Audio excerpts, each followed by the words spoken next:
The Civic Forum initiative, a grouping of many civil society organizations,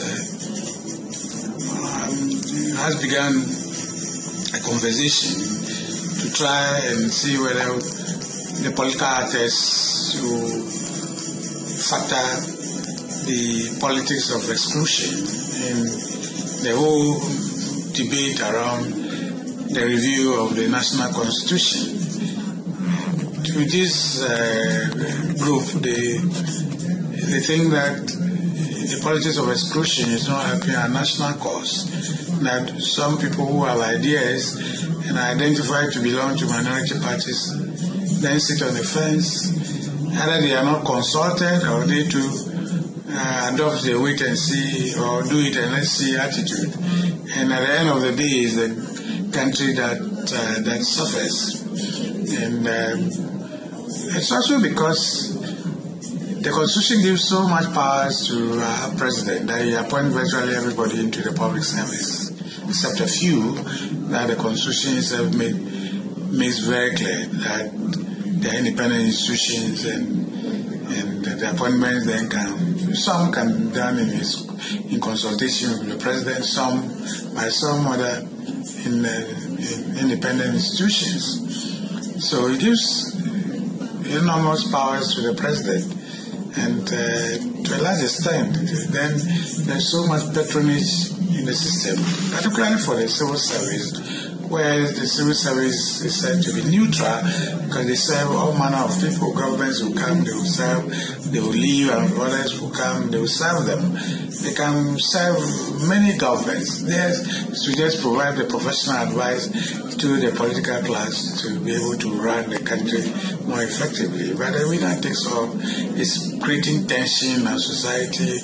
The society is polarized because it's you and us or your government and those of us in opposition or the minority, and therefore people tend to just not mind at all about the governance of the state so long as they are not in government.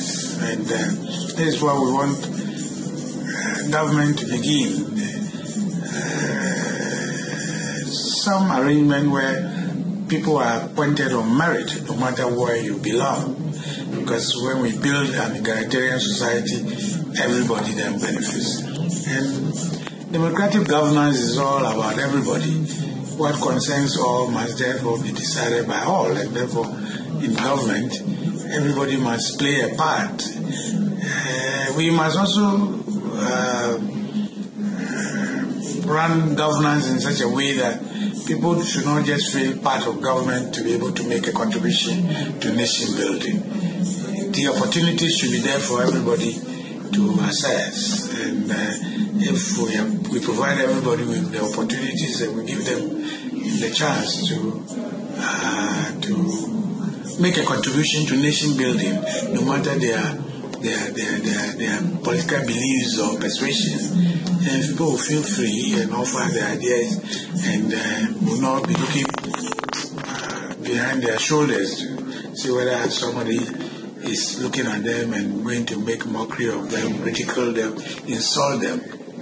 If that happens, then I think that we will be benefiting from multi-party democracy. Ghana has been commended all over the world for the gains that we have made, but the dividends are not inuring to the advantage of the Ghanaian. We still have poverty staring in our face, unemployment is high, economy is not doing too well, the roads are bad. I mean, you have challenges fixing virtually every sector.